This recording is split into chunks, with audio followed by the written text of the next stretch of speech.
അരിപ്പ ശാസ്താനടയിലേക്ക് പോകുമ്പോൾ Myristica point ഇത് നിങ്ങളെ കാണിച്ചതെന്ന് പറഞ്ഞാൽ മൈക്ക് വെക്കാതാണ് സംസാരിക്കുന്നത്. കാരണം ഇവിടുത്തെ ആ ഒരു സൗണ്ടും കൂടി നിങ്ങൾക്ക് കിട്ടണം. ഇത് കണ്ടോ, ആമസോൺ മഴക്കാടുകളെ അനുസ്മരിപ്പിക്കുന്ന അതുപോലെ തന്നെയാണ്. ഇതാണ് മിരിസ്റ്റിക്ക പോയിൻ്റ് എന്ന് പറയുന്നത്. ഈ മരങ്ങളുടെ വേരുകൾ നിങ്ങൾ കണ്ടാൽ നിങ്ങൾക്കറിയാം, വേരുകൾ ഇങ്ങനെ പടർന്ന് പന്തലിച്ച് നിൽക്കുന്നത്. ഇതുവഴി ആനകൾ എപ്പോഴും ഇറങ്ങിപ്പോവുകയും ഒക്കെ ചെയ്യുന്ന ഒരു സ്പോട്ടിംഗ് ആണ്. അതുപോലെ കേരള ഫോറസ്റ്റ് ഡിപ്പാർട്ട്മെൻറ്റിൻ്റെ മിരിസ്റ്റിക്ക സോംബാറ്റ് ശാസ്താനട, അതായത് കുളത്തൂപ്പുഴ റേഞ്ചിലെ തിരുവനന്തപുരം ഡിവിഷനിലെ ഭാഗമാണ്. അപ്പോൾ നമ്മളിവിടെ നിൽക്കുമ്പോൾ സൂക്ഷിച്ച് നിൽക്കണമെന്ന് മാത്രമേ. ഇവിടെ വെച്ചാണ് ഒരു ആന ഇതിനു മുമ്പ് ഒരാളെ ആക്രമിച്ച് അപകടത്തിൽപ്പെടുത്തിയത്. അപ്പോൾ നമുക്ക് ഭയങ്കരമായ ഒരു അറ്റ്മോസ്ഫിയറാണ് കേട്ടോ. ശബ്ദമൊക്കെ കേൾക്കുമ്പോൾ തന്നെ അറിയാം, ശബ്ദം തന്നെ ഒരു വനത്തിൻ്റെ ആ പ്രതീതി. ഉണ്ടപ്പയൻ എന്ന് പറയുന്ന മരമൊക്കെ നിൽപ്പുണ്ട്. അതുപോലെ തന്നെ ഈ മരങ്ങളുടെ, അതായത് ഇതാണ് പൂമരുത്, മരങ്ങളുടെ വേരാണ് ഈ മിരിസ്റ്റിക്ക പോയിൻ്റായിട്ട് നമ്മൾ പറയുന്നുണ്ട്. ഈ കാണുന്ന മരം കണ്ടില്ലേ, ആനകളൊക്കെ നിൽപ്പുണ്ടെന്ന് നോക്കിയാണ് ഞാൻ ഇറങ്ങുന്നത്. കാരണം കാണും, കാട്ടുപോത്തും ആനയ്ക്ക് ഇടയ്ക്ക് കാണും.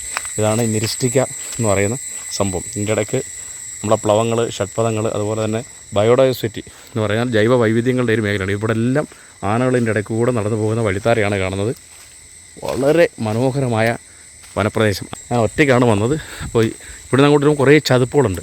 അവിടെ ഒരു സെറ്റിൽമെൻ്റ് ഉണ്ട്. ശാസ്താനടയുടെ മുകളിൽ കൂടെ നടന്നു പോകണം. അപ്പോൾ കണ്ടില്ലേ, വേരുകളിങ്ങനെ പിടിച്ച് മുറുക്കി വെച്ചിരിക്കുന്നുണ്ടല്ലേ മരങ്ങളെയൊക്കെ. ഇവിടെ വനപ്രദേശമാണ്. പുലിയും കടുവയും കാട്ടുപോത്തും ആനയും എല്ലാ വന്യജീവികളുള്ള സ്ഥലമാണ്. ആണ് രുദ്രാക്ഷമരം. എന്തെല്ലാം രീതിയിലുള്ള ശബ്ദങ്ങളാണ്.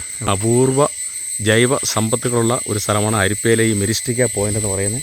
അപ്പോൾ ഞാൻ നിങ്ങളെ ഇത് കാണിക്കാൻ വേണ്ടി ഇറങ്ങിയാണ്. ഒറ്റയ്ക്ക് ഇവിടെ നിന്ന് ഷൂട്ട് ചെയ്യുന്നത് വളരെ റിസ്ക്കാണ്. ശബ്ദം കേട്ടില്ലേ, ചീവീടുകളുടെയും മറ്റ് പക്ഷികളുടെയും ഒക്കെ ശബ്ദമാണ്. എന്തെല്ലാം രീതിയിലാണ് ഒരു ശബ്ദമെന്ന് നോക്കി.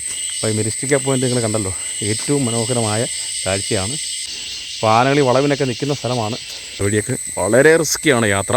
വനത്തിൻ്റെ കാഴ്ച തന്നെ, ആ മരങ്ങളൊക്കെ അടുക്കി നട്ടുപിടിപ്പിച്ചാണ് നിൽക്കുന്നത്. പച്ചപ്പിൻ്റെ മേലാപ്പ് തീർത്ത വനപ്രകൃതി. മഴ സമയം അതിനാൽ മനോഹരമായ കാഴ്ചയാണ്.